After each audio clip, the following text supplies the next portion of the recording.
He's an old head. Youngins are really starting to get on my damn nerves. He's a purveyor of nonsense.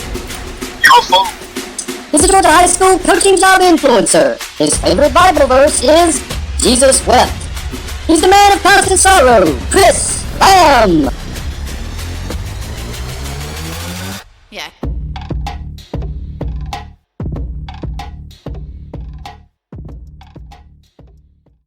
Hey, this is episode 5 of Son Coaches Podcast, and today we have got the one, the only, the incomparable Kevin W Stevenson.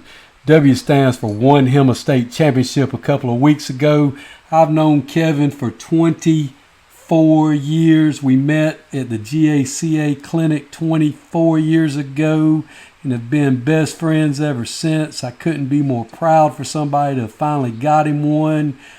98% of the stories that I tell people that I've been involved with, my alter ego that shows up at clinics and out-of-town dates, was created with this guy. I hope you enjoy our guest today, Coach Stevenson. Glad to have you on, my guy. Yeah, man, it's an honor to come on here and, be able to speak a little bit and talk about, the world of coaching. And what a lot of people don't understand is they just see the final product on Fridays. They don't see all the behind-the-scenes stuff that coaches do and, dealing with parents, administrators, and just the camaraderie that you have with other coaches, throughout the state and get to know people. And, just I go back and think about from year one of people that I met there and the relationships that I gained there to where I am now. I'll see somebody and say, oh man, I remember you used to work for so-and-so and all that stuff like that. So I think coaching is a full circle. It all comes around and, it comes back together.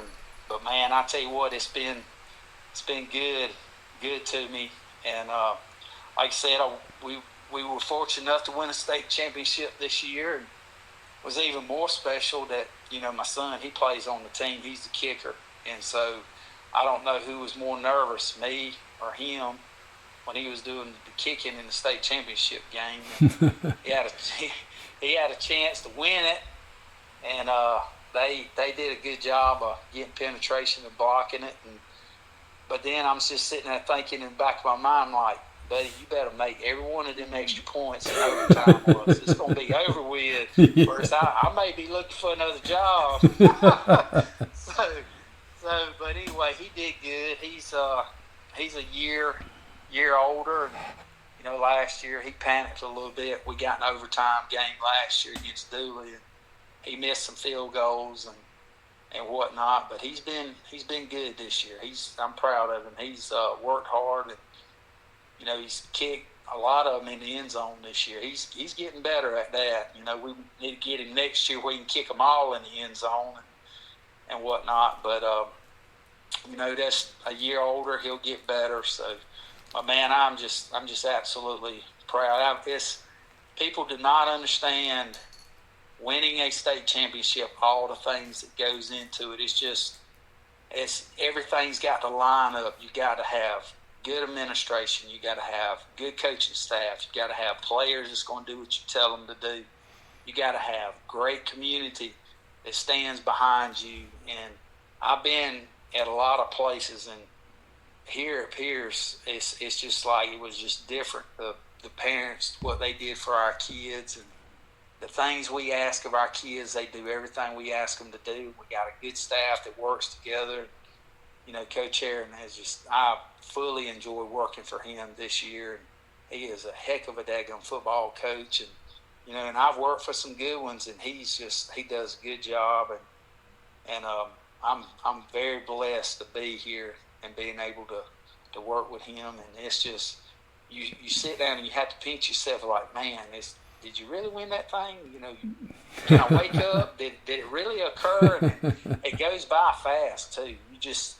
So I've you know, I've been out of town a little bit. I've been on what I've called my state championship vacation tour. I went out to California to go see my sister, and then I went down to Fernandina Beach for a little bit, enjoyed my time there, and man, I met some guys down there from up there around Gainesville, Georgia, and oh my gosh, he had some really good stories.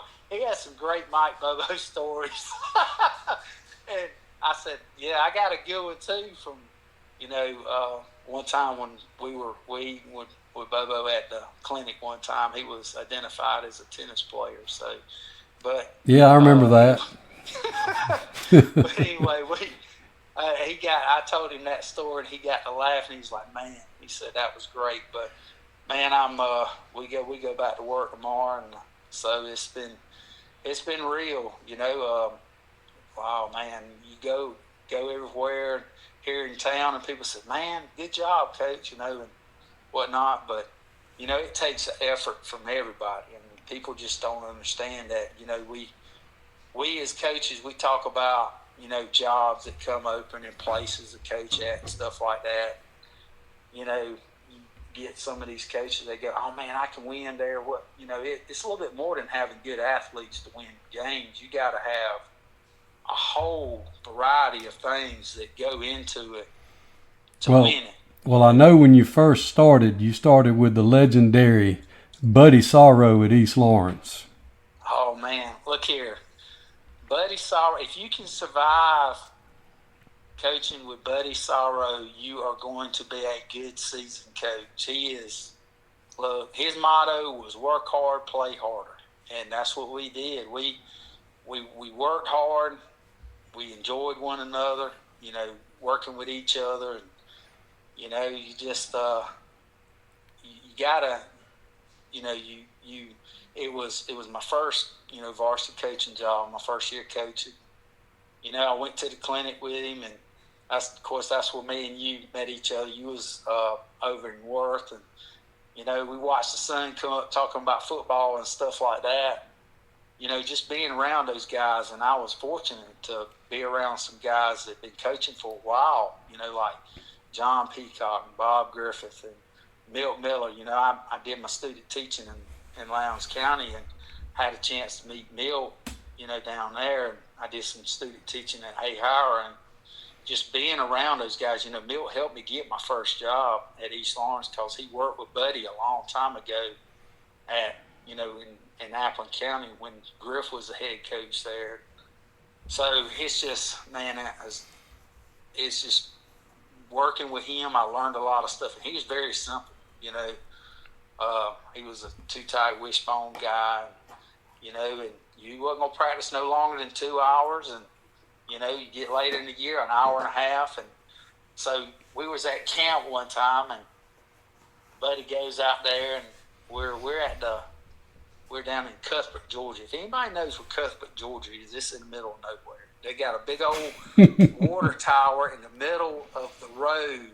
So when you pull up, you have to either go right or you go left. And there's people sitting all around the water tower there. And so we was over at Andrew College, and so my first trip, we went down there, and Buddy said, we taking our weights. I mean, we loaded up our weight room and took it with us. I've never seen that before. So that's the old school right there, baby. Oh, man, we practiced 4 days, 4 times a day. We got up early in the morning at 6 o'clock practice. Then we ate breakfast, and then we had special teams practice, and then we lifted weights in the afternoon. We practiced at night. My favorite practice was the night practice because I felt like we got a lot of stuff done. That morning practice was okay. The worst one was the midday practice. I hated that practice. It was terrible. It was hot, and kids were miserable. I was miserable. Everybody was miserable. But anyway, we sitting down there on the dummies, and the guy for Lovejoy was sitting there, and he said, yeah, we got to go get our guys. I got to get the computers. We got to do our practice schedule. But he said, hey, want me to show you my practice schedule? He reached up in the top of his hat and pulled out an index card that had like 4 lines on it. He said, that's my practice schedule. So I thought that was pretty funny. That just goes back to the old school, old way of, doing things and whatnot. And, you just, oh man, I'll sit here and think about how football has changed. We had VHS tapes, and that's what we did. That's what we met. We watched those, and we had to dub them up and all that stuff like that. And, it was definitely quite interesting coaching back then, because, technology has taken us a long way and made things a little bit easier. I have to do a little bit more work to learn how to do all that stuff, but it was definitely different back then. So. Well, going to the clinic with Buddy was always a large time. I remember we went to Athens, and we ended up at the grill like 2:00 in the morning, and I think it was like 2000 or 2001, 2002, and emo kids were a big deal, and we're sitting in there, and those emo kids come in, and Buddy's like, look at these guys. Me and you were like, oh my God, we're going to have to fight our way out of here. Oh my! Because Buddy didn't care. No, he did not. He was like, I remember one time we went to, oh my gosh, we went to Huddle House, and let's see, John Peacock and Jimmy Williams and all of us and Joel Watson, we were all in there eating, and he'd always whistle, order up. So that waitress came over there and said, if you say that one more time, we're going to throw all y'all out. And John Peacock said, oh, hell, I'm about to lose my meal because I just got it. He's fixing to say it again. And I'm just sitting over there just to eat. And sure enough, order up. Y'all got to go. So, but, oh, man. And then we would have, we went to one place, and we had Coach with us, and they didn't want to let him in. And I think there was like 60, 70 head of coaches, and they said, by gosh, if this place ain't good enough for him, ain't good enough for us, just get up on our walk out. So, and yeah, I remember the good old van trip. They had some old, we had some people caught a ride with us, and they were talking some trash in there, and I think I pulled out the Roy Mercer. By gosh, how big of a girl are you up there? So, back when the cheerleading coaches would be at the clinic with us. The worst thing in the world I could ever do is put them there. Just don't show up with no naked shoulders now. If you have naked shoulders, they won't get bit. I'm just going to say that. I'm just going to leave that right there. I'm not going to go any further with that conversation right there. Well, going into vans, you ended up after East Lawrence. Didn't you go to Brantley County with Sean Pender and that crew down there?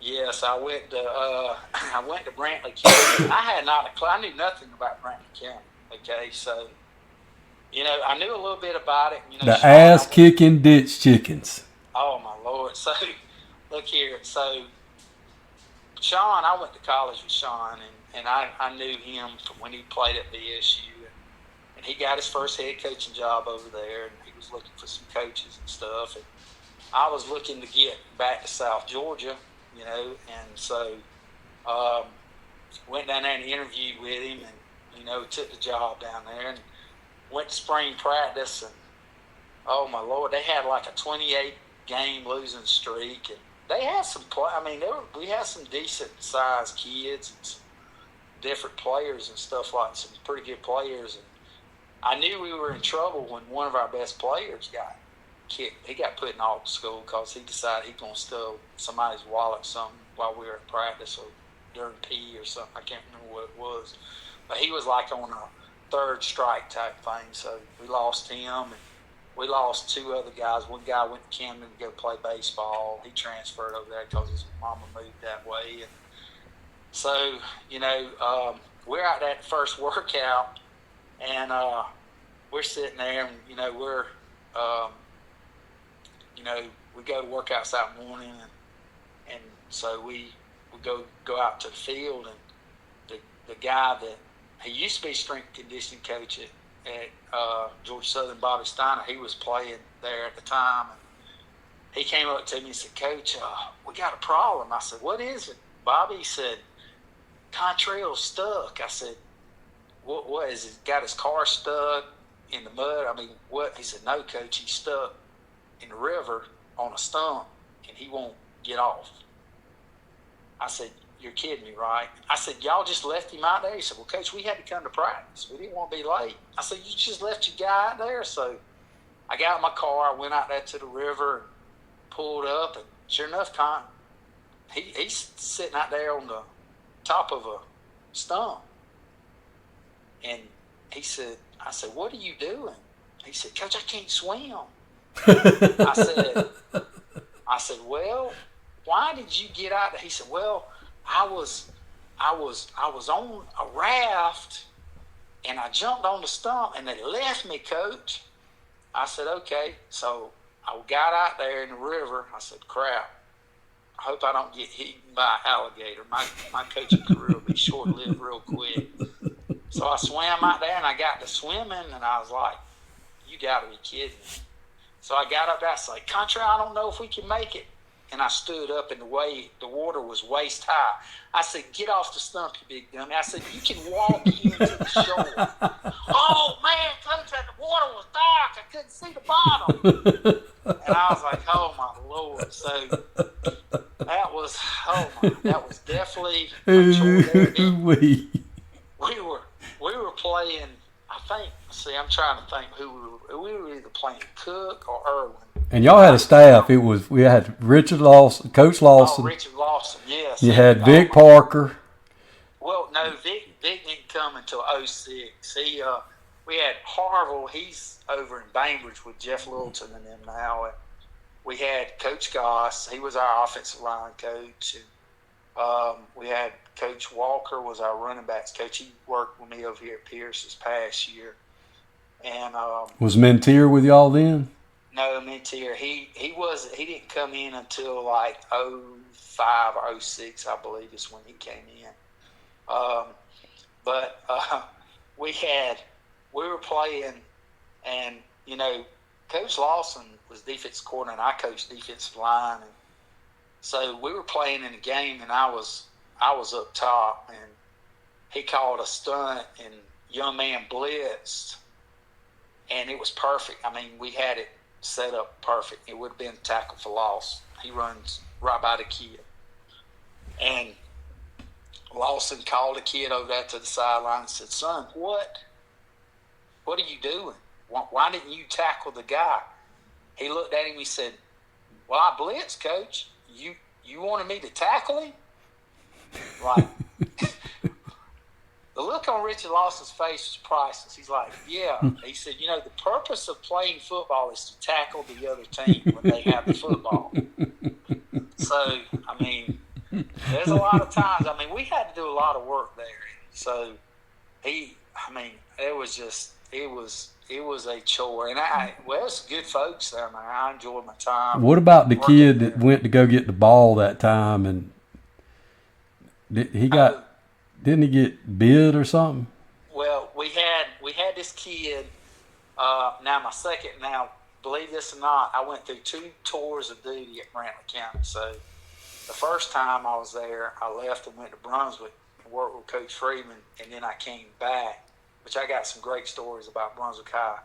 I came back to Brantley, and that's when Vic and them was there, and so Coach Pender would always take the offense down there, and they worked 2-minute drill stuff on that end. And if you wasn't playing, you wasn't involved in the first offense, you'd come down there with us, and we'd do conditioning. And so me and Vic was down there, and we had them conditioning back and forth. And the kid comes back, and he says, Coach, I got bit by a rattlesnake. Vic said, man, there ain't no rattlesnake down there. I mean, he asked another kid, he said, did you see a rattlesnake down there? And the kid said, no, I don't see nothing, Coach. And so he takes off, and he goes back, and he comes back. And he said, Coach, I got bit again. And I looked at him, I said, Vic, that kid's been bit by a snake. I mean, that's a snake bite. So Vic goes down there and looks, and sure enough, his daggone pygmy rattler was down there. And so it was like, holy crap, we may need to call 911. So we called 911, and the boy's daddy was out there in the truck watching practice. He comes up there. So the ambulance shows up, and the daddy goes out there, and he gets the snake. He wrangles up the snake and whatnot. And so they put the kid in the back of the ambulance, and they did whatever they had to do. He had to go to the emergency room and stuff like that. And a couple weeks later, we got done with the season and stuff, and the kid comes up, and not the kid, but the daddy comes up to Coach Pender, and he's got this plaque, and he's the snake that he had. He took it to a taxidermist and got him mounted on a plaque. And he said, Coach, if you don't mind, at the banquet, can you give this to my son, for like, I don't know, maybe the toughest kid, or we'll just call it the Rattlesnake Award. And so sure enough, his daddy gave him, we gave him the award at the banquet, the Rattlesnake Award. So this is also the same daddy who was out there watching practice one day. And if you've ever been to Brantley County, it's like in the middle of a swamp. There's swamp land all around it, and our football field was on what they used to call an old oxidation pond that was there behind the school, a runoff pond. They filled it up with dirt, and they built a football field there, practice fields. And so I'm sitting over there with the defensive line, and I'm working, my drills and my reads and stuff like that. And I hear this god-awful noise in the woods out there. And all of a sudden, here comes this daggum big old hog with these tuskers. And he's running across the field. I said, holy crap. Because, those things, they'll kill you. So I started running, immediately. And then all of a sudden, I looked up, and these bloodhounds come rolling by me. Well, this kid's daddy had brought his dogs to practice, and he done went back there, let them dogs out, and that it goes. They went out in the woods and the swamp area, and they chasing that dog, and he reaches in the back of his tray, takes his gun, and there he goes through the swamp out there. And I look at Mintier, and I said, you got to be kidding me. Did I just see that right there? Did this guy, did a hog just come by me with some big old tuskers, and these dogs go and chase this? And then, so later on, we finished practice and everything, and we hear these gunshots back there. And the guy comes back, and he said, man, I got that hog. He said, y'all better get ready. Y'all going to have some good lunch on Friday. So he goes and kills a hog and cooks the hog and brings us meat on Friday. And that's what we ate for lunch on Friday. So, people look at me when I tell these stories, and they say, Coach, you're making this stuff. No, I'm not. You can't make this stuff up. It's just absolutely unbelievable. And in between your stints at Brantley County, you went and worked for another legend, the Hammer, yes. Coach Maurice Freeman at Brunswick High School. Yes, I did. Now, I tell you what, I like Maurice. He's a good footballer. He's a great motivator. He knows how to get those kids to play. He does a phenomenal job. And, we always talk about fits of coaches at different places, and what Coach Freeman does at Brooks, he's a great fit at Brooks. He's from there. He grew up there. He knows everybody. He went to school there, mamas and daddies. He's starting to teach, coach second generational kids. He's got, Chris Cole's son is coming through there now and whatnot. And he came into Brunswick, and, the legend Coach Willis, he'd been there forever. And so anytime you follow a guy like that, it's always kind of hard because everybody's so used to Coach Willis and what he did. And Freeman came in, and I thought he did as good a job as you could do there. And to do it, because, when you take jobs, you always want to follow the guy that followed the guy. You don't want to be the guy that followed the guy, You always want to be that second coach after. You don't want to be the coach after, because sometimes it don't. You know, the percentage of being successful is kind of hard. So anyway, oh my goodness, we had a first year there. We had this young man. We called him the Monkey Foot, and he was, every time he talked to you, he'd say, "Hey, Coach, how are you doing?" And he'd end every sentence with quotations. And he would just talk, and I was just like, oh my goodness, I mean, who is this kid right here? And so one day we were taking pictures, because what we did, this is back when we still have football camp and stuff, so we stayed at the gym there, and so about on that Thursday we'd have football pictures, and then we finish up Friday morning and have like a little inter-squad scrimmage, and then Freeman would let everybody go. And so Thursday we were taking pictures, and so we had all the kids in the gym and stuff like that. So to kind of fast forward a little bit, our trainer, Miss Linda, she was great. She would always did stuff for the kids and everything. I mean, she was a really good trainer. And so she was out there in the field house. They just built a new field house at Brunswick High, and she was in the new field house, and she was in the training room, and Monkeyfoot comes through the locker room, and she's thinking, all right, so pictures is over. We got to start getting ready, because as soon as we finish pictures, we were going to go out and practice and whatnot. And so she's getting her ice and stuff together. So Monkeyfoot come up to her and said, can I borrow your phone for a second? I said, yeah. So he started talking to whoever on the phone, and he gave her the phone back. He says, "You wouldn't happen to have a hammer around here, would you?" She said, "Joffrey, why do you need a hammer?" He said, "I just need to use it for a minute." She said, "Yeah, we got one in the equipment room in there." So he goes and gets the camera, and so she got to thinking, why is this kid wanting a hammer? And so she says, "Why are you using that hammer?" He says, "Well, we were in there getting ready to take pictures, and Randall popped me in the back of the head, and I ain't about to be disrespected like that." And he said, "So I came out here, and I wasn't going to disrespect the Brunswick High uniform, and I took my uniform off, changed into my street clothes. I'm going to take this hammer. I'm going to go bust him in the back of the head." So Linda, one thing you didn't know about Miss Linda, she was a black belt in karate, and she hit him with the karate chop.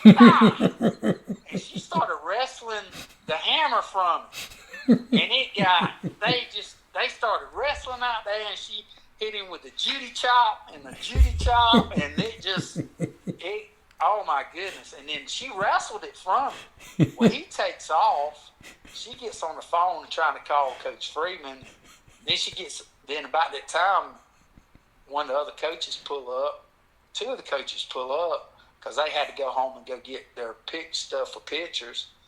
And he's going across to the gym, and he stops at the portable and gets a cement brick. So now we have resulted from a hammer to a concrete brick.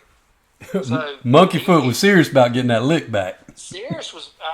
Monkeyfoot was going to get his back. So the basketball coach tackles him and wrestles the brick from him, gets him down. And so Coach Freeman comes out and he says, "What are you doing, Monkeyfoot?" He's like, "Coach, I called my brother Quan. He was going to come up here and take care of business, but he couldn't do it because he was babysitting. And he told me to just get a hammer or a brick and just take Randall out." And he said, "Why are you doing that?" He said, "Because he disrespected me, Coach." And oh my goodness, so Coach Freeman, he had to deal with that. He ran Monkeyfoot, made him roll, do some other stuff. And he said, "Monkeyfoot, you do that again, now you got to go to the house. You can't be, attacking other kids. I mean, these are your teammates." So we had to deal with that. Can't be going after people with hammers and bricks. No, so I don't know.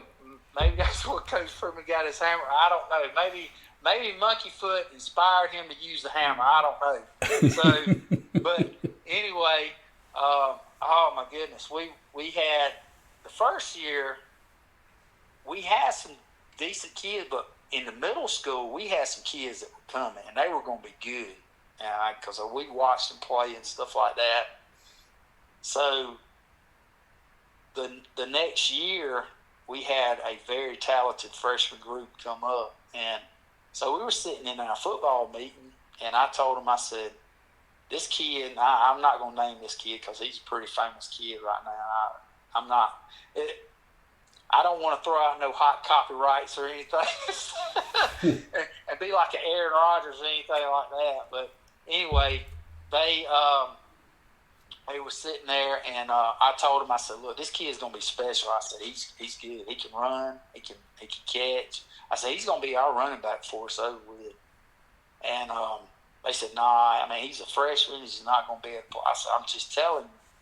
So we get into about game 4, and he plays defense too. I mean, they played him at some corner and stuff. And so this kid, well, first of all, he would show up late to practice, and I'd make him roll every day. He'd come out there, and I had a rule. When Coach Freeman blew that whistle, and because we go what we call pre-practice, and so I'd always take the running backs over there to the side, and we work all our drills and ball handling skills and stuff like that. And I told him, I said, if you're not here on time, you roll. And so he would be late to practice. I'd make him roll from the fence where you enter the field at. He'd get there. And so I'd move. I'd get to another area. As soon as he get close to me, I'd move somewhere. So I made him roll further, and he gets so mad at me. And so anyway, we're playing in the middle of a game, and we were playing, I believe it was playing Windsor Forest, it's Beach High School.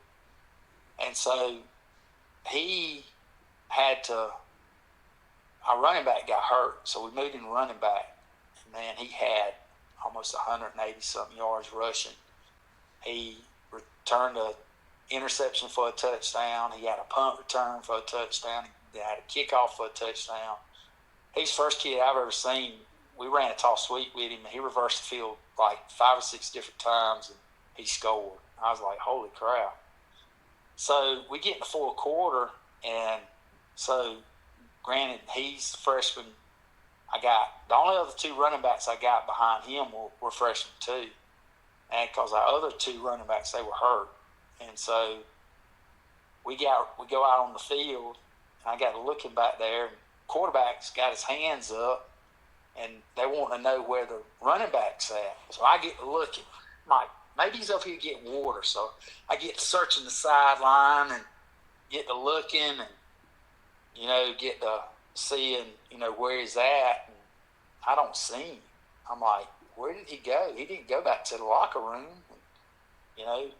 So I look over on the sideline, and I looked underneath the bench, and I saw some feet. I said, what is that? So I went over there, and I got to pulling away we had trash bags that, like, if it started raining, we put footballs and stuff in that, pulling that stuff up. And this young man was hiding underneath the bench. I said, what are you doing, son? He's like, Coach, the moment's just too big. I don't know if I can do this. I said, son, you have scored a touchdown in every facet of the game. What do you mean it's too big for you? Coach, I just can't do it. And I was like, you got to be kidding me. So, this kid, phenomenal player. It just goes to show you that freshmen, sometimes it just gets too big for them. And I was like, oh, my goodness. And so this young man today he is making a lot of money in the NFL playing. And, he came and saw me one time, and we got to talking about that story, and he got to laughing. He's like, man, I remember the times you used to make me roll every day. I was like, yeah. So, but he was definitely, man, I knew he is probably him. And I got another kid, T.Y., he plays for the 49ers. And Trey Jackson, he played for the Patriots. And Dietrich Mills, I had him over in Waycross, and he played for a short period of time in the NFL. So I've been blessed with some good players. I've been around some good players and stuff, and they, oh my goodness, every single one of them's different. You know, Frank Stevens always used to have the great motto of, you know, you got three different types of players. You got Lamborghinis, you got Camaros, you got pickup trucks, and you got Volkswagens. Those Lamborghinis look good, they sound good, but boy, they are high maintenance. It takes a lot to change that oil every day, you know. So those kids, they, you know, you got a good philosophy of you got to be fair, but you can't treat them the same because they all different, you know, because they all grow up different. They come from different backgrounds and they're raised differently, and you know, so you know how you handle your kids is what's really, really important in coaching football. You got Ed Dudley said it best of anybody. He had this thing above his office. It said, "Doctor of Psychology." You know, it's psychological. Every day at football practice, it's got to be psychological warfare. Sometimes you got to trick kids into being great, you know, and that's what you got to do. So you headed back. You headed back to Brantley, and Vic's there. And I remember us being at the clinic riding through downtown Atlanta in the Brantley County van, and Vic Parker about getting us killed. Too fast, too furious in downtown Atlanta, Jack. Well, we're going out to eat, and Vic pulls up to this car, and I'm pretty sure that these young men next to us were probably involved in some extracurricular activity that we didn't need to be involved in. One or two words, and we could have become a statistic in Atlanta. And he looks over there and he says, "Well, my gosh, who are you?" I'm like, "Vic, we don't need to have this conversation. I mean, we need to get out of this thing unscathed." And so he gets talking to these guys, and I'm pretty sure they probably had a way to protect themselves, and I'm just gonna leave it at that. And so I said, "Vic, you got," and so he's wanting to race. I said, "Vic, you can't race people in this school van. It's got Brantley County on it. You're gonna get all of us fired." So, but anyway, he was that, and then, you know, another great story, and you know, is we were at a camp, you know, and watching, you know, football down VSU, and so Vic, they go, you know, we were leaving. We were going to go over to another coach's buddy's house and, you know, hang out over there. And so Vic gets to driving the truck, and he misses where he's going. And I'm like, "Where is Vic and him going?" So Vic goes down to the end of the cul-de-sac, and he goes down there and turns around down there. He comes back.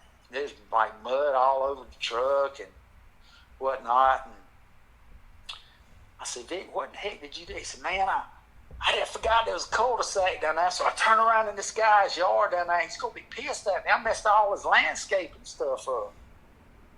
And I said, "Yeah." I said, I'd be a little upset too, you know. So we go out there the next day, and we watch the practice and stuff. And Hatcher, who is at Ace now, he was out there, and he got to talking. He's like, "Man," he said, "I hate living in," he said, "you know, I love Valdosta." He said, "But he said, man, these college kids, man, they just do anything today." And so we got to talking a little bit, and, you know, he said, "Man, I woke up this morning and went outside, and these daggum kids have done ran into my yard and tore every bit of my landscape." He said, "I've spent thousands of dollars on my yard." And so I said there, I said, "Coach, where do you live at?" He said, "Oh, I live down there in Bremerton down there." He said, "You go down past Todd's house and go down to a cul-de-sac, and You go down there, and I got looking at Penner, and Penner looked at me, and I just had to walk away because I'm pretty sure that I can neither confirm nor deny that Vic Parker probably has something to do to turn around in that man's yard. So, but awful coincidence if it no, wasn't. yeah, I'm just saying I can neither confirm nor deny that story. So, but he is, it's just, oh my goodness, we had some good times. I had some good times with them. They were working with them because I went to college with Vic.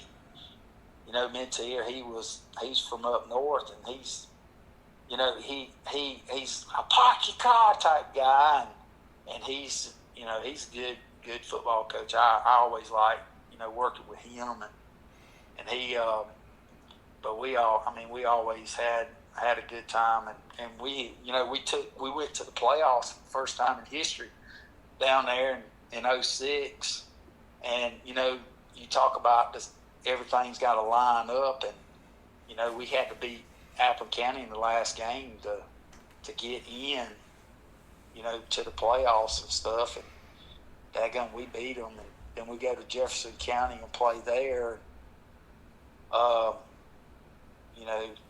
We beat them. They had some really good players. Yeah, I went to that game. And so, and then we go down to Great Blakely, Georgia, and play E.T.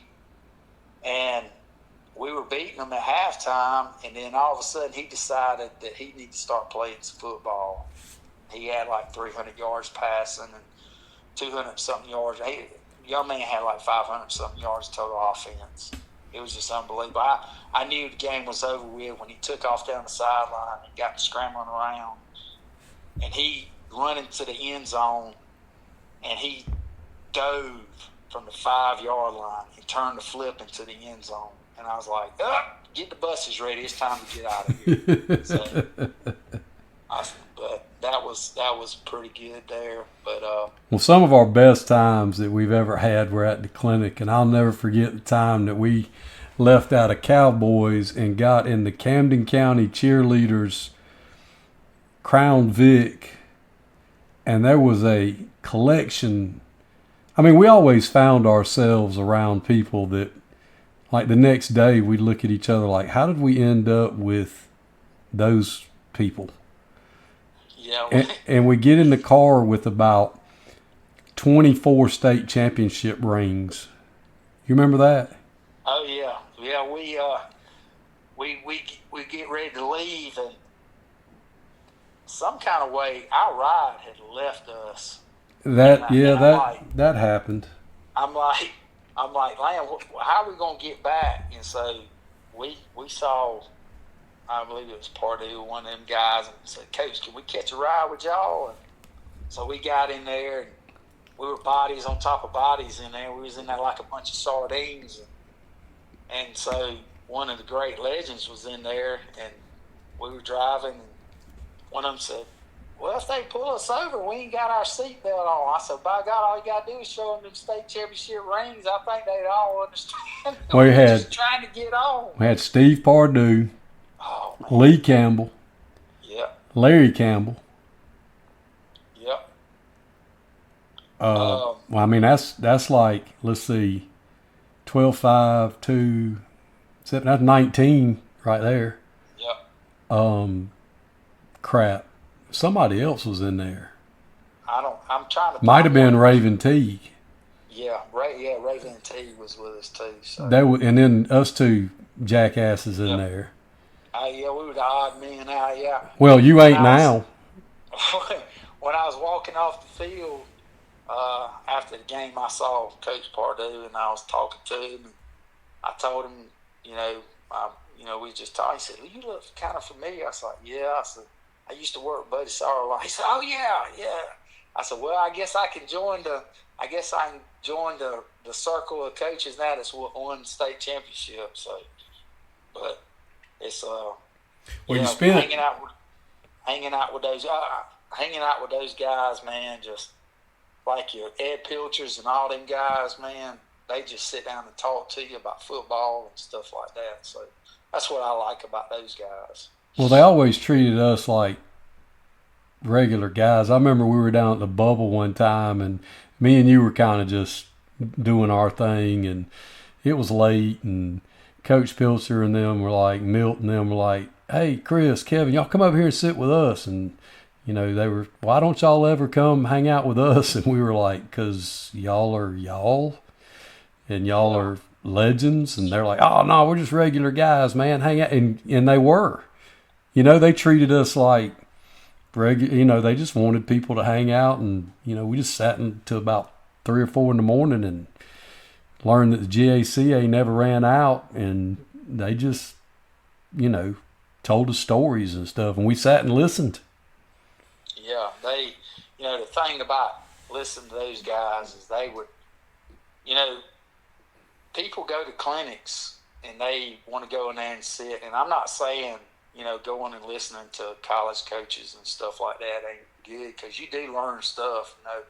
I listened to Kirby Smart talk when he first got to Georgia, and he talked about his special teams. He's like, when I got to Georgia, we were god awful in special teams, and he talked about how he got with an analyst with the Patriots and how they improved in special teams, and I thought it was great. I mean, he was a keep it real guy, and that's the thing I like about Kirby Smart. He's going to keep it real. He's going to tell you like it is, of what you need to do to win and what you're going to do to lose if you lose, and all that stuff like that. And that's great, going to listen to those guys, because you do learn some stuff from them.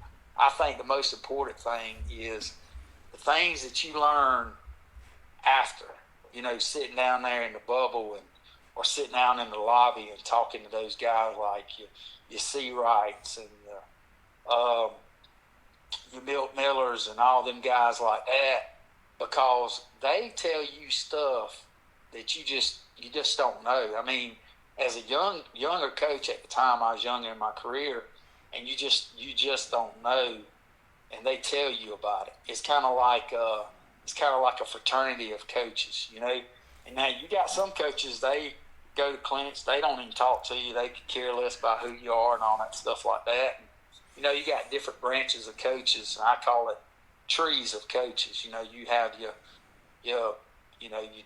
Hodges and your Milt Miller groups and your different ones, coaches up in the North Georgia area and stuff like that, that have that's involved in a different, I call it fraternity of coaches, and you learn from them guys. They tell you, this is what we did and all this stuff like that, and that's what I got the most, and that's what I love about going to clinics, sitting in there and talking to those guys.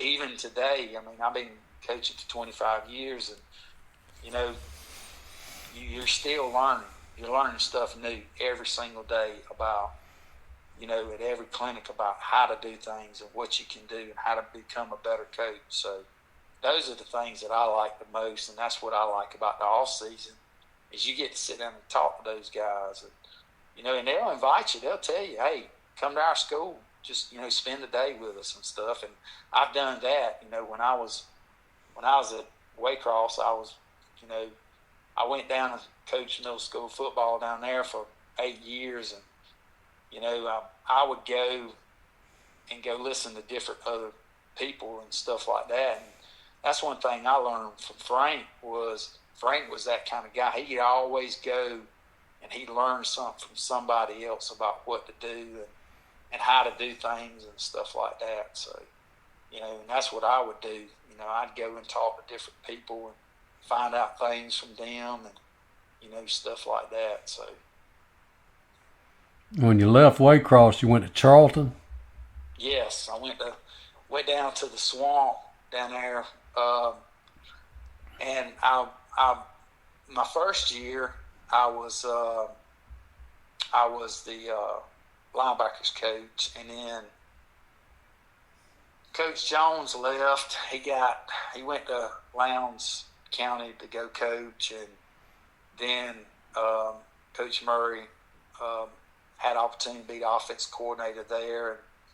And my son, he was a freshman in the high school, and we had some pretty good players. We had a large senior class, and you know, we had Elias Williams. He's in Camden County playing football now, but had him, and he was, oh my goodness, he, as a freshman, or when I was at Waycross, I remember we played against him, and I saw him. I was like, man, that kid's going to be good. He just was kind of like a giraffe at the time. You know, he growed so much.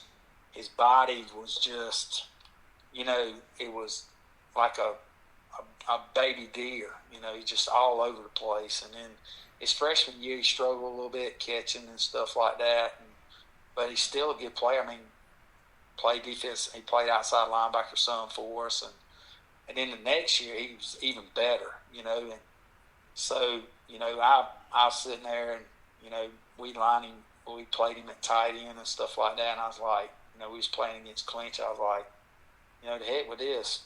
Kid 6'7", we're going to line him up wide. I'm going to throw the ball to him. And so, you know, we ended up beating Clinch that year for the region championship. But he had some great catches in that game. And super, I mean, he is probably one of the most down-to-earth, purest kids I've coached. Just very humble kid.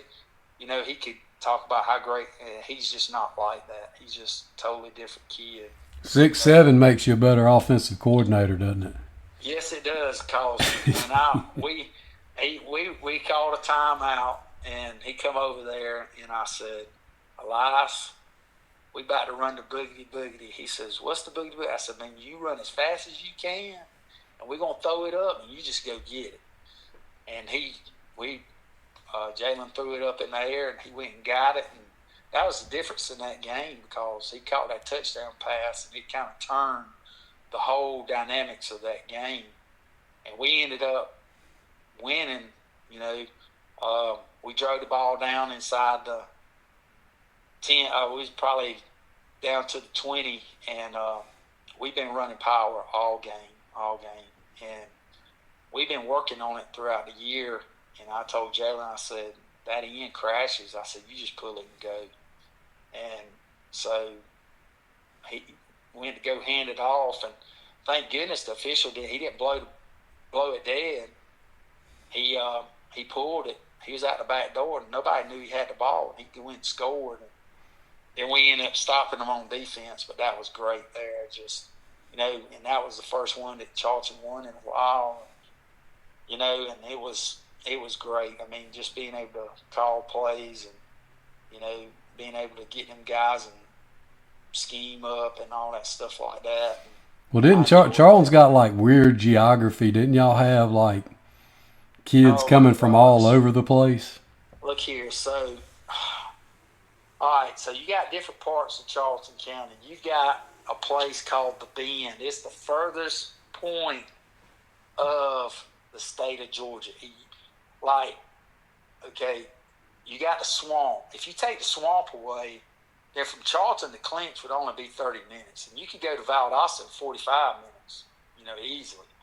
But you got the swamp down, you either have to go around the bottom of the swamp or the top half of the swamp.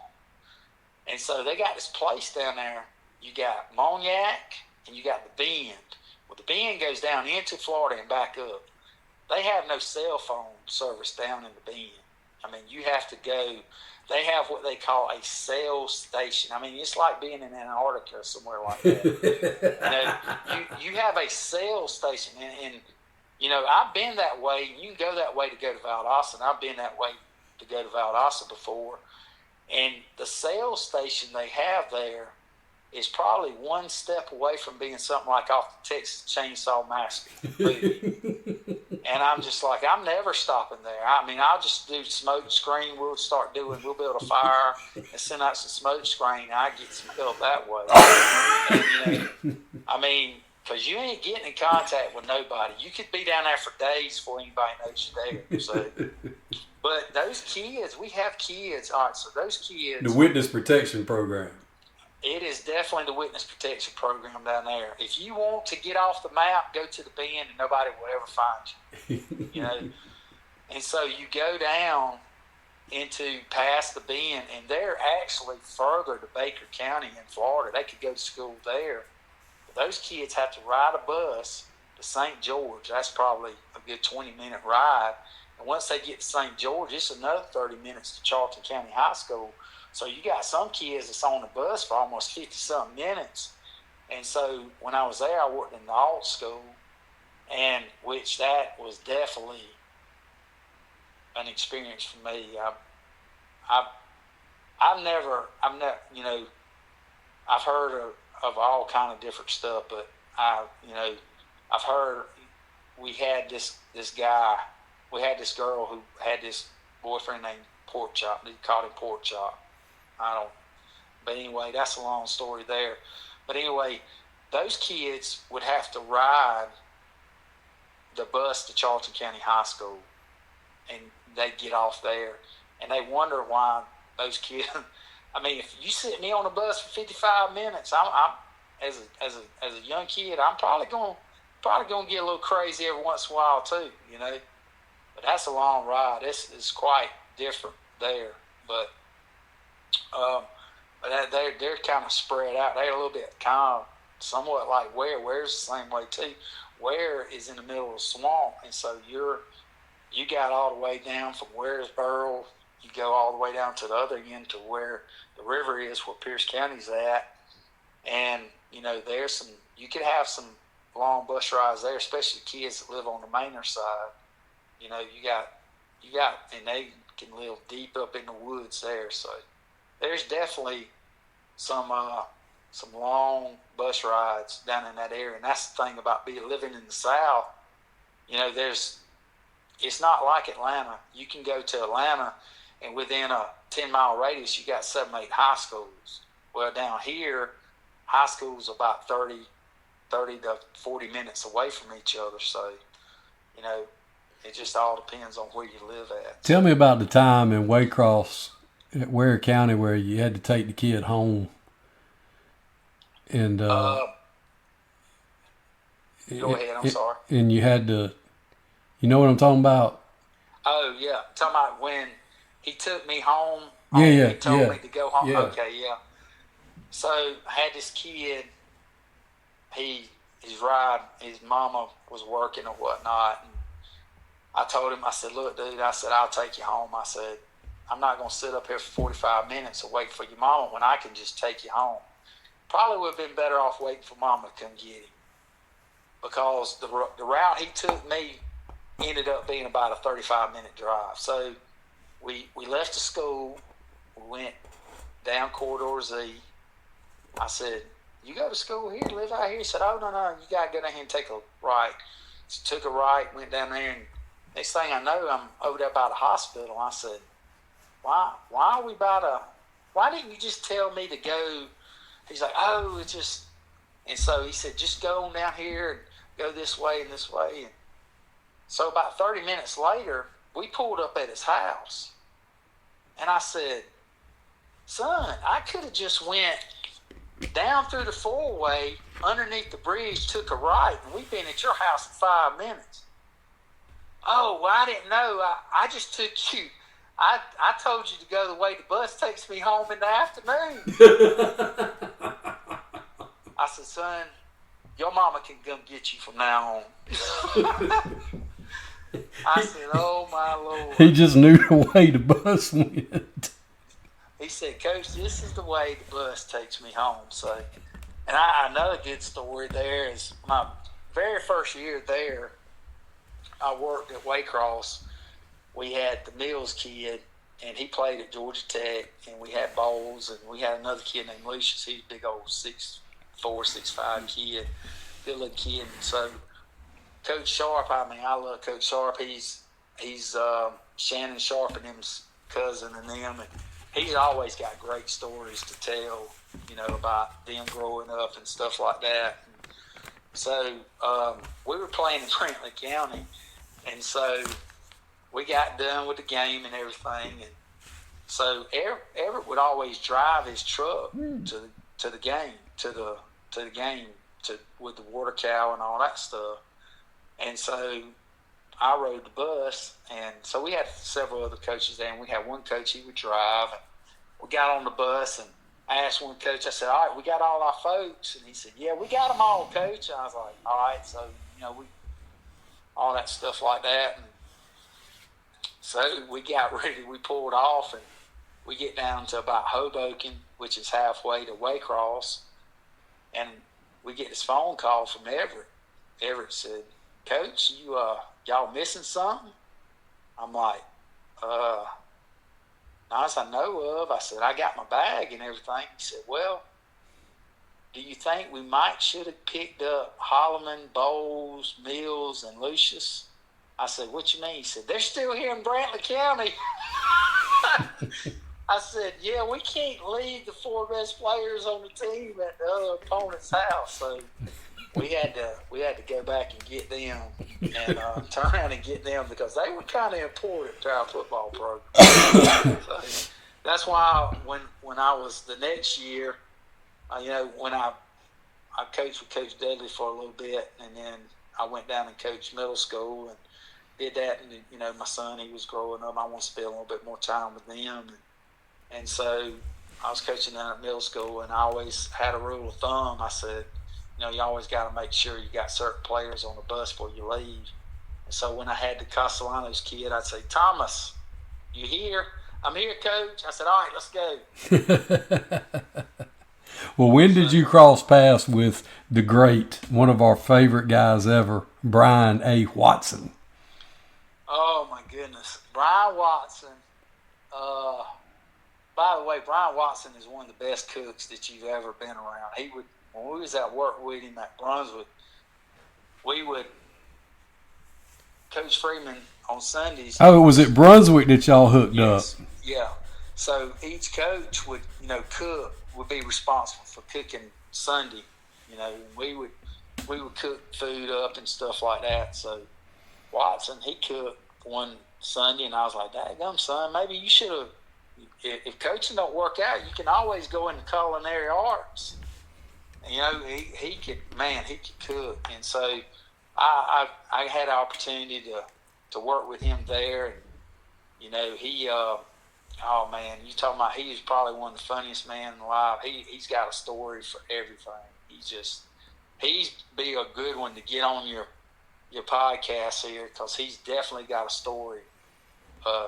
For everything. Yeah, I love Brian. And then I remember when I can't remember where you went to interview, but when you interviewed for the DC job somewhere, and it was a good job. It was a good place. And you got the nickname from Coach Lee Hamner, Sticky Fingers Stevenson. Oh, okay. So, all right. So I went and interviewed. I believe it was, I can't remember. It was either Tatnall or somewhere like that. I believe it was. Yeah. And this was years ago. Yeah. So I go and interview, and we go down. I go in there and I interview, and they offer me a job and everything. So you have to go and get all your stuff done and whatnot. And so I got a phone call, and they said, "Coach, we got a problem. We got, and this is back in the day when you had to do the roll fingerprints and all that stuff like that." And so he said, "You gotta come down here, Coach. We got a problem." I said, "What are you talking about?" He said, "Well, we got your stuff has came back, and I don't know if we can hire you." I said, "What you mean you can't hire me?" He said, "Man, you're wanted in 3 states for armed robbery." I said, "What?" And I was like, "I've never robbed a bank before in my life." And I was like, so I went and down there, I talked to the guys, and they did it again, and come to find out there was another Kevin W. Stevenson that was wanted in Texas for several armed robberies. And so apparently they have gotten our names and our stuff mixed up. And because I guess when you put all your stuff in and your social security number, all that stuff like that, they put in the wrong number, and it came up, and his numbers was close to mine. That's why I thank God for technology today. They just go in there and they do the digital stuff, and all that stuff comes up right then. But I was like, "Oh my Lord!" I said, "I'm about to never teach ever again because I'm wanted in 3 states for armed robbery." And Hamner, Sticky, what are you doing stealing people's TVs out of the house. So then he gave me the nickname Sticky, and he even got me a shirt. There's a place in Augusta where he would say Disgusta, Disgusta. So we would, and he got me a shirt. He said, "I got you a shirt," and it was called Sticky Fingers. So that's what he started calling me Sticky Fingers right there, and I was like, "Holy crap!" That almost cost you right there.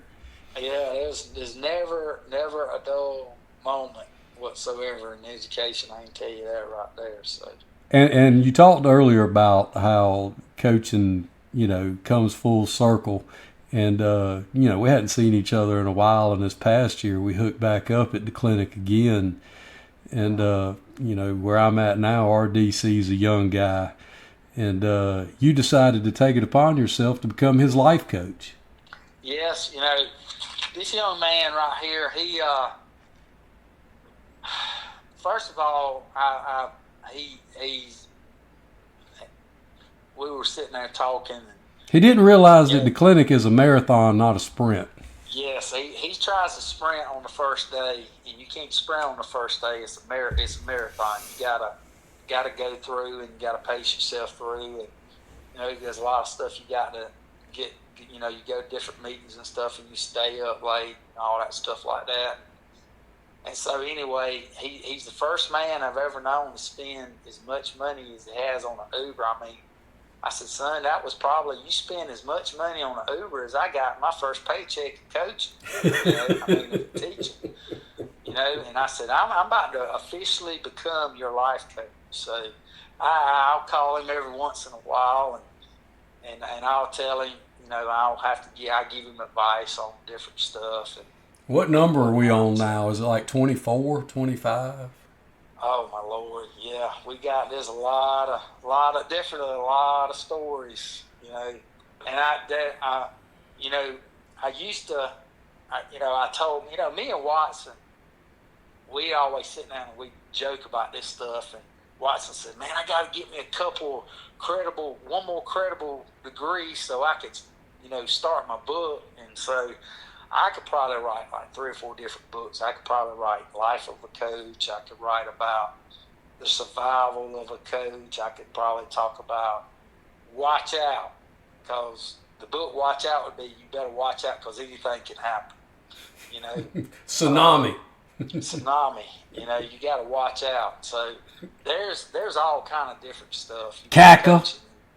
Oh yeah, and oh my gosh, I could go into different, like dealing with parents. Oh my God, we got the only profession that I know of where on Friday night you got folks that will get up there and tell you exactly what you need to do. I mean, you don't see me down at the medical center of Central Georgia telling the heart surgeon how he needs to do bypass surgery. Well, by gosh, I think that artery needs to go over the top of the heart instead of the bottom of the heart.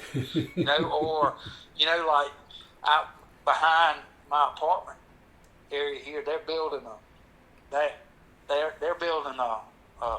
another section of apartments back here, and I'm not going to go out there and tell that guy how he needs to run his electricity out there. I'm like, hey man, you need to. I don't think you hooking that thing up right. A couple things could happen, and ass whip could probably be one of them. And you can't, or you don't see me going down to the local boutique down here and say, hey, I think you need to.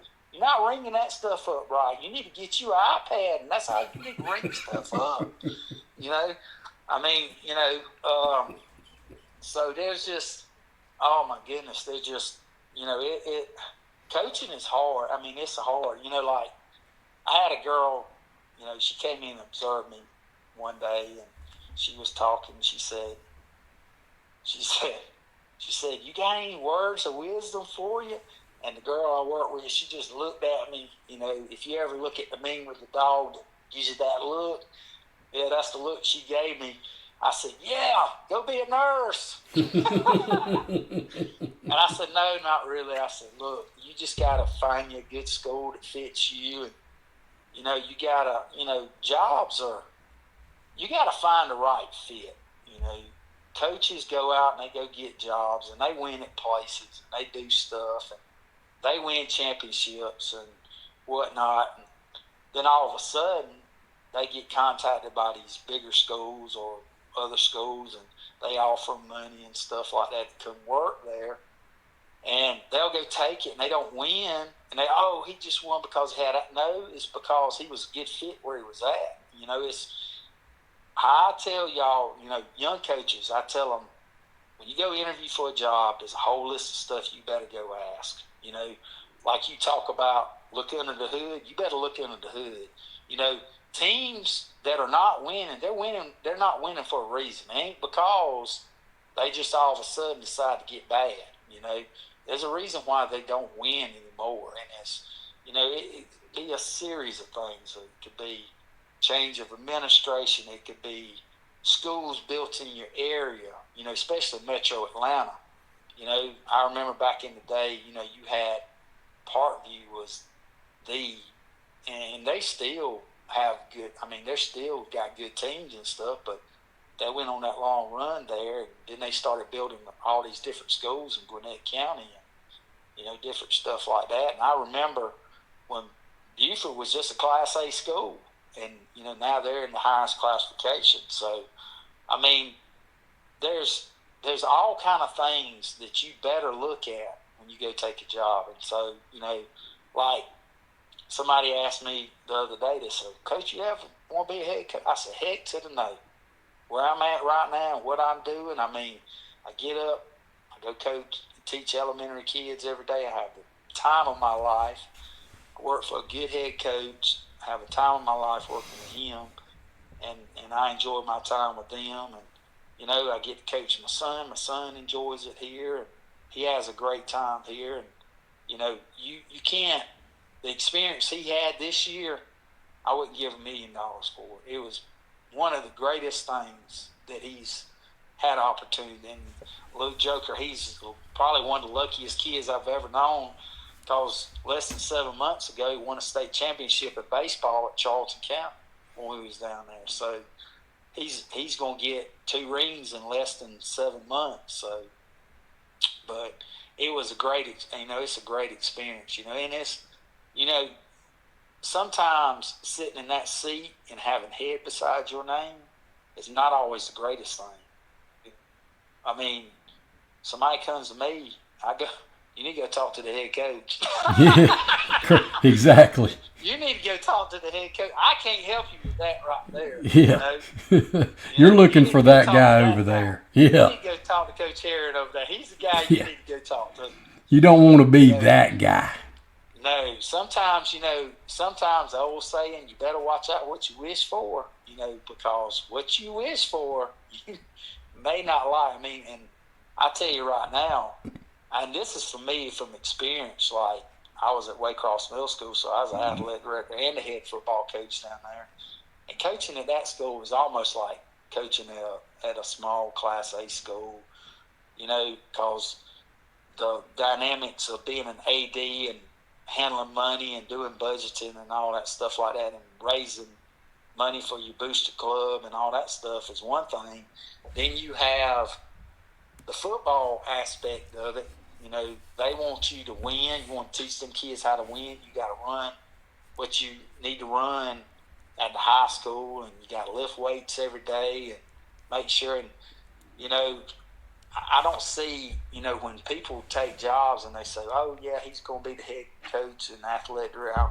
As soon as they say athletic director, that's a hot no-go, because it is almost impossible to be a good, efficient head football coach and an athletic director unless you got a good assistant athletic director that can help you out, during football season. Because and football has become every sport now has become a 12-month cycle of doing stuff. Baseball, basketball. If you want to be good, you got to work year-round. If you're not working year-round, you're not going to be good. You're going to get out of it what you put into it. So, and I tell coaches all the time, when you go and interview for jobs, the first thing you better make sure you do is have a good middle school program. Because if you don't have those kids ready to play when they go to high school, and you're having to teach basic fundamental stuff. And I learned this from Frank. When Frank came in and talked to me, he said, look, they need to learn how to lift weights, block, tackle, basic fundamental stuff. And that's what I did. I go and find kids in the school that was not playing or had played, or I got them involved. And, you know, like Thomas, I tell this story all the time. Thomas wasn't even my quarterback down there. He was a linebacker. I mean, he played linebacker. And then in 7th grade, he was my running back. He got hurt in spring. And so the guy that was going to be my quarterback didn't show up to practice one day during the summer. And I asked Thomas, I said, Thomas, can you throw the football? He's like, yeah, Coach, I can do it. So he went out and started. The rest is history. You know, he's playing now on Saturday, and he's a very good football player. And, you know, and he's a great kid. I mean, he bought into what we were doing down there. He lifted weights, worked hard, and whatnot. I mean, he doesn't like – he lifts better now than he did. You know, he to start out with, he didn't like to lift weights very much, but he finally decided that if I want to be good, this is what I got to do. Well, so, none of them do when they're young. You know, it takes a while. You know, the biggest thing is, and I tell people all the time, that weight room makes or breaks your program. Even at a young age, you know, if they're lifting weights, like I can tell you right now, we never saw a round baller going into a gym. We were going to lift weights 5 days a week, every day, and that's what we were going to do. You know, and I get amazed. I look at on social media these different little things. And this one guy posted on that says, I just don't agree with them lifting weights every single day. Well, you know what? Maybe you don't agree with winning football games. How about that? You know, them kids got to lift weights. They got to be physically fit. You know, I mean, if you look at us in the state championship game, our kids, we work out 6 days a week, and he gets after those kids and cramp it. I mean, we didn't have any kids that cramp at all, you know, and they work out, and they know when they walk in that weight room, they're going to work out every single day, you know, and it's the grind. But you got to get them to buy into that. You know, every school's not like that. They're going to walk. You're going to walk in there, and you're going to have kids that's going to buck the system. And, you know, sometimes you got to cut kids loose. If they don't want to work, you got to get rid of them, because in the long run, if you keep them around just to win games, they're going to kill your program in the long run, you know. Am I one of these ones just kick a kid off just because? I think football is an outlet for a lot of kids to get to another level, to be able to better themselves, whether they play football or not, you know, at the next level. It helps them in life, because there's a lot of life lessons you learn in football. Because trust me, when you're in real life and you looking over there, you got 8 beady little eyes looking at you, expecting you to get up and go to work every day. You know, you take that football stuff that you learn, you know, from a physical aspect and from a spiritual aspect of, I got to trust myself, and good Lord, He's going to help provide for my family. I just got to get up. I got to go to work. I got to do the things that's necessary. You know, that's what makes. And you know, I've been fortunate enough. You know, I work with kids. I work with people now that I've coached or taught in school, and they've gone on to be lawyers, doctors, you know, police officers. They've gone on to play college football. You know, when I was coaching basketball at Wayne County, those girls that I had, the one thing I did is I put them on a plan. I said, look, you need to make sure whether you go play college basketball or you go find a trade school or something, you need to find something to do with your life. You don't need to just not do nothing. You need to have a plan. And so by my second year, those girls, when every one of them girls graduated, they ended up going and doing something. They either went to trade school, 2-year college, or 4-year college, you know, and they did pretty well for themselves, you know. So that's the things you get out of sports and athletics it just goes above and beyond. And, you hear the old saying, football ain't for everybody. I mean, you got a school that has 1,200 kids and you only have 80, so there's only 80 kids in the school that is able to do that. And that puts them in a fraternity amongst themselves, and that's the neat thing about coaching, watching kids grow and mature. And oh my goodness, sometimes I get embarrassed because I go down to Walmart and a kid come up to me and say, "Hey coach, how you doing?" I'm just sitting there thinking, holy crap, who's that? I mean, I remember that kid, but I can't remember their name and stuff like that. So, and I'm now starting to teach kids. So, I mean, it's starting to come around twofold now. So, and I look at them kids, I was like, I remember when your mama, your daddy was in school, they acted just like that. They'll come to me and they say, "I just don't understand what's wrong with them." I'm like, the devil is a lie. You acted just like that in school. Don't you tell me that. You acted the same exact way. I said, and you did. I said, GACA. I said, you better stay on them just like your mom and daddy stayed on you. So, well, that's awesome. It's fun to see. It's fun to see, though. I mean, it's, let's see, where was that at? I was in front of them this past week, and I was talking to a guy, and he asked me, he said, "Do you ever thought you would do something else? Do you ever go back and you have any regret?" And I was like, I go back and I think, I'm like, yeah, I probably could have went and did something else, because I started out as a biology major and all that stuff, and, but I just never, ever saw myself sitting in an office or sitting somewhere and just, the same thing from 8 to 5 every single day. And I say, I just can't. With coaching, it's a challenge. It's how can you win that next game? How can you get that next player to play at the level he needs to play at? And that's and just the relationships that you build with kids is just phenomenal. And the relationships you build with coaches and stuff like that. I mean, that's what's so great about it is, it's just, at the end of the day, would I change anything? No, I wouldn't. I think everything that I did, I'd do it. If I had it to do all over again, I'd do it the same way again. And that's awesome. You've definitely built some great relationships with kids and coaches. And I know, your friendship means the world to me. And I hope you know that. And I couldn't be happier for you than I am watching you finally getting to experience state championship this year. And I appreciate you being on, and I'd definitely like to have you on again. And I know we're going to get together at the clinic this year and celebrate again. Yes, sir. And,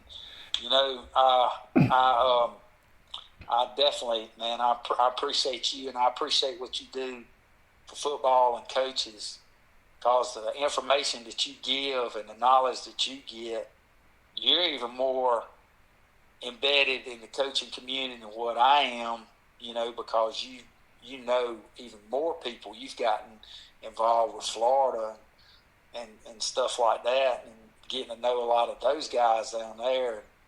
I wouldn't give anything in the world for it.